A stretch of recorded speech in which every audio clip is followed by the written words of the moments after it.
So hello my dear students, today we are going to discuss some of the questions that came for the JEE main examination that is held on April 10th. Mostly the questions are from the first shift only. I don't remember all the options and some of the questions were sent to me by some students as well. We will be simply discussing the solution. In case such similar questions repeats in the coming days, it will be helpful for you if we do that. Okay. One question. This question was asked in the April 8th examination as well. That is with Van Arkel, Mons process, liquefaction and zone refining. In that one, it was asked for which of the following was Mons process done. One question was that, and also which Mons process was done for which of the following. In that way, two types the question came. So today's question it came for match the following. So Van Arkel is used for the zirconium, Mons for nickel, liquefaction for gallium, and zone refining for tin. Okay, that is the one of the question. Now we will go to the second question. The second question goes like this: the distance, the graph between the radial probability, that is psi square, and distance versus distance is given, and it was asked that which of the orbital has this graph, and the options given were 1s, 2s, then some d orbital as well. We definitely know that this is the graph of an s orbital, and do you remember which one it is? It is 2s orbital. This belongs to 2s orbital.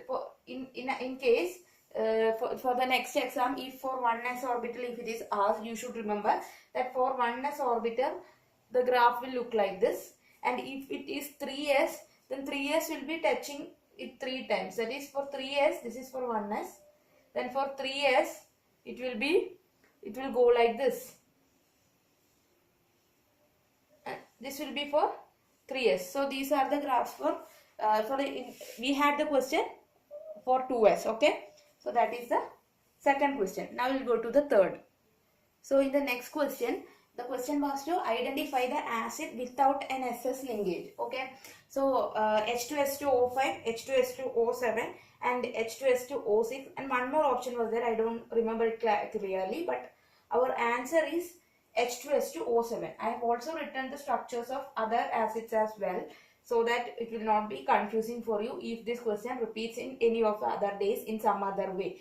Okay, so the question can also come in this way, that how many OH is there, then how many direct attachment to O is there. Likewise also questions can come. So please do note down, the students, those who have not written the exam yet. Okay, now we'll go to the next question. The next question was to find the decreasing order of catenation in carbon, silicon, tin and germanium. This was a known fact when you are studying from 10th standard onwards. You have studied this order. So this is a very basic question, and the order comes like this: C greater than Si greater than Ge. This Ge, germanium and tin, is having approximately the same degree of catenation. So this is the decreasing order of catenation. Now we will go to the next question. The next question is this, that is, in which case will the reaction be spontaneous at all temperature? So what is the condition for spontaneity? That is delta G is less than 0, that is negative. Now what is the equation of delta G? Delta G is equal to delta H minus T delta S. Now if delta H is negative, very less than 0, definitely delta G will be negative. So our first should be delta H should be less than 0. So it will be A and C will not be the option, and either B or D will be the option. Now next, if delta S is less than 0 means this will become negative and this whole value become positive. So that is not required. We need delta G as negative and not positive. So delta S should be greater than 0, so that this quantity minus T delta S should be very much more negative, and delta H should be less than 0. So which option? Delta G, H, the D will be our option. Delta H less than 0 and delta S greater than 0. Please note that the option number may not be same as to what was there in your question, because I just remember it vaguely and I am doing according to the memory. Okay. Now we will go to the next question. Another question that was asked is, these four species were given: Sc3 plus, scandium 3 plus, titanium 2 plus, titanium 3 plus, and vanadium 2 plus was given, and we were asked to write in the order of increasing spin only magnetic moment. So spin only magnetic moment mu will be given by n into n plus 2 root of n into n plus 2, where n is the number of unpaired electrons. So let us calculate the number of unpaired electrons first. For scandium 3 plus, what is the scandium 10? Scandium is 3d1 4s2, and 3 plus scandium is 3d1 4s2, and if it is 3 plus means it will be 3d0. There is no unpaired electron, and therefore the magnetic moment nu also will be equal to 0. Then for titanium 2 plus, it will be titanium 2 plus, there will be 3d1, that is one unpaired electron. One unpaired electron means when we are having, scandium will be having 2 unpaired electrons, and if it is 2 unpaired electrons, root of 2 into 2 plus 2, that is equal to root 8. Then if it is titanium 3 plus, we will be having 3d1, that is only one unpaired electron, that is equal to root 3. And finally for vanadium 2 plus, you will be having 3d3 and will be having root 15. Magnetic moment as root 15. So what is the increasing order? Increasing order will be scandium 3 plus greater than titanium 3 plus, less than, increasing it is titanium 2 plus less than titanium 2 plus, and finally vanadium plus 2. So this will be the order. Hope you all got the correct answer itself. Now we will go to the next question.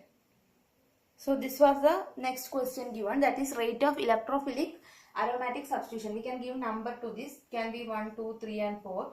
So on what does the rate of electrophilic aromatic substitution depends upon? It depends upon the electron density.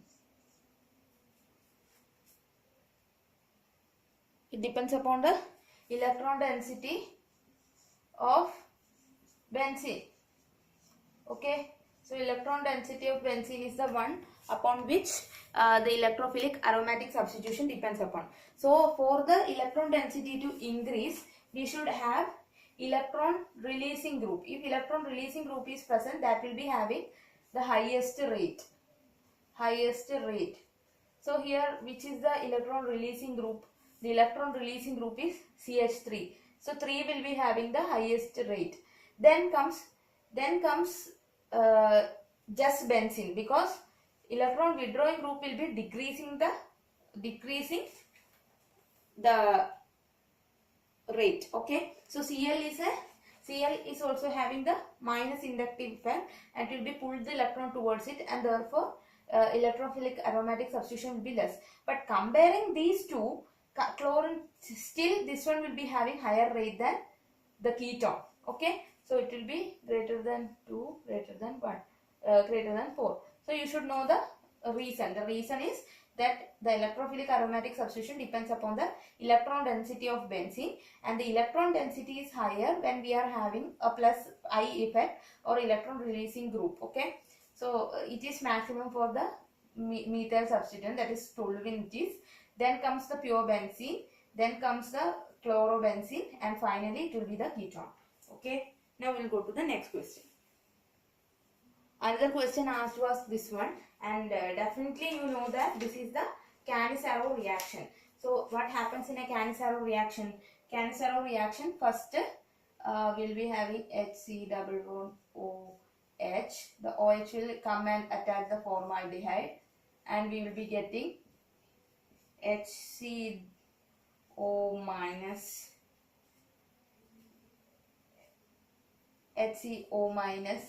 OH and H. Then there will be loss of hydride, there will be H minus loss, and we will be having HC double bond OH plus H minus, and this H minus is now going to attack the benzaldehyde. Okay, let us write it here to understand it better. We will be writing it here. Now the H minus has come and attack here, and we will be getting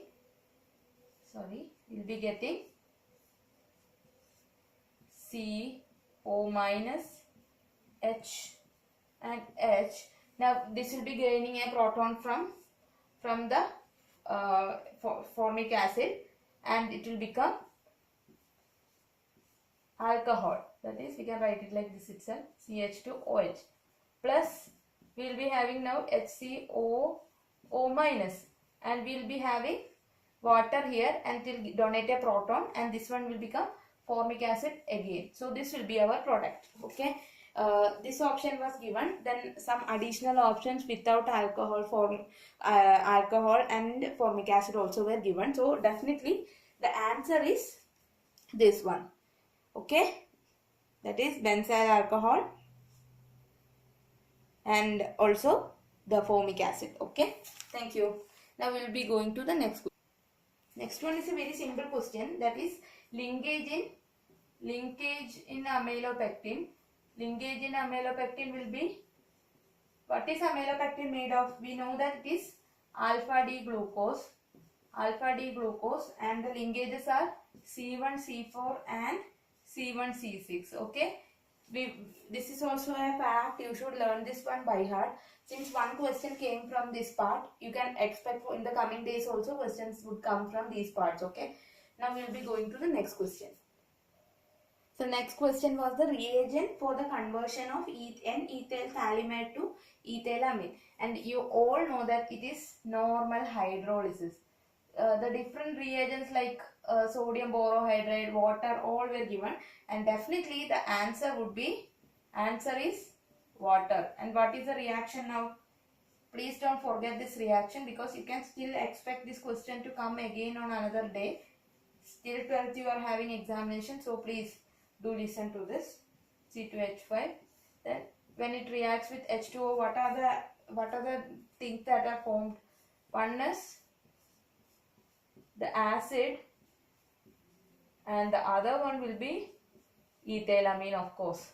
So it is normal hydrolysis, and our product ethylamine is obtained by treating N-ethyl phthalimide with water. Okay, now we will go to the next question. Another question was this one, and we know that this is an SN1 reaction. So what will happen? First a carbocation will be formed, and the carbocation will be this one. The carbocation will be C plus here, H and CH3. But what will happen? Which of the, is this one or this one a better carbocation? We know that this is a this will form a tertiary carbocation. So definitely tertiary carbocation is more stable than the secondary carbocation, and therefore a proton shift to here, shift to this carbon, and rearrangement occurs to form this carbocation, CH3, CH3, CH2, CH3. Now what will happen? OCH3 will, OCH3 minus will come and attach here, and our product would be CH3C, OCH3, CH3, CH2, CH3. Okay, to confuse you, most of you people would have got this question wrong at this step. Okay, you would not have thought about this rearrangement and the proton shift. That will give you the wrong answer. So tomorrow onwards, if those who are writing the exam in the coming days, if there is a possibility of a better carbocation formation, please do check that and look at the options to see whether such an answer is available for you. If it is available, definitely you should go for that one. Okay, now we'll go to the next question.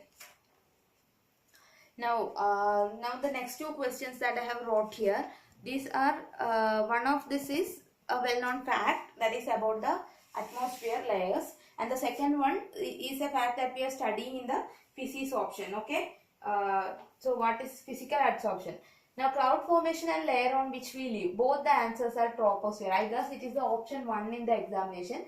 It was given troposphere, stratosphere, troposphere, such a way the options were given, and our answer should be troposphere for both. I hope you got the answer right itself. Then next it was given x by m is equal to kp raised to 1 by 2, and we have to write the effect of increase in pressure and temperature, on the physical adsorption. Okay, so it increases with increasing pressure and decreases with the increasing temperature. So that should be the answer. We will be having four statements were given, and the correct answer is this one: increases with increasing pressure and decreases with increasing temperature. Now we'll go to the next question. So the next question is, for the conversion of O2 to O2 minus, electron enters in which of the molecular orbital? So first of all, you should know the molecular orbital, the electron distribution in the molecular orbitals for O2. There are 16 electrons and the distribution goes like this: sigma 1s2, sigma star 1s2, sigma 2s2, sigma star 2s2, sigma 2pz2, pi 2px2 equal to pi 2py2, pi star 2px1 and pi star 2py1. Now this is 16 electrons. Now it will become 17 when we are going to O2 minus, and definitely it will go to the pi star orbital. So the answer would be pi star 2px. Okay, it will be entering to the pi star 2px, and the for when it is O2 minus, it will become 2. It will be like this. Okay, so that's the answer. I hope you got this one also correct. Then at the end of the discussion, I will be giving some tips to the people, those who are writing the exam tomorrow. Please do follow them. So this is the final question that I am going to discuss today. The question goes like this: two nuclei have the same initial number of nucleus. That is, N0 is same for both. Then the disintegration constants are given. We need to find the time after which the ratio between the nuclei becomes 1 by E. So let us consider the basic equation. What is the basic equation? For the first nuclei, N1 will be N0 e raised to minus 10 lambda T. Okay. Then the second one, for N2, it will be N2 is equal to N0 e raised to minus lambda T. Why? Because the disintegration constants are 10 lambda and lambda, and also the initial number is same for both. Now we need to find N1 by, when does N1 by N2 is equal to 1 by E. So if now we can equate these two. 1 by E is equal to e raised to minus 10 lambda T divided by e raised to minus lambda T. And what will be our answer? This will be getting simplified to, this will get simplified to 1 by E is equal to e raised to minus 9 lambda T. Or we can write it as e raised to minus 1 is equal to e raised to minus 9 lambda T. Or we can also write it as 9 lambda T is equal to 1, or T is equal to 1 by 9 lambda. And this option was there in your exam. So I hope you have got this answer also correct. Now these are the some of the solutions. The students also are going to write the exam tomorrow and the days to come, please do go through all these questions, because you may not know in what way these questions may twisted and repeat. Then also, before going to your exam hall, please do check the molecular orbital, that is the bond order, bond length, that part. sp block, that oxo acids and their bonding. Then thermodynamics, just go through the equations. Then also the starch, amylopectin, all those, just check the linkages. That is important. And in the reactions, Cannizzaro reaction, aldol condensation, you should read these two, because in every exam one question came from either aldol condensation or Cannizzaro reaction. Please don't go without reading that. Then please read the transition series and the magnetic moment part. Then another important thing that you have to read would be the SN1, that is the carbocation stability, and also about different electron withdrawing and releasing group and their orders.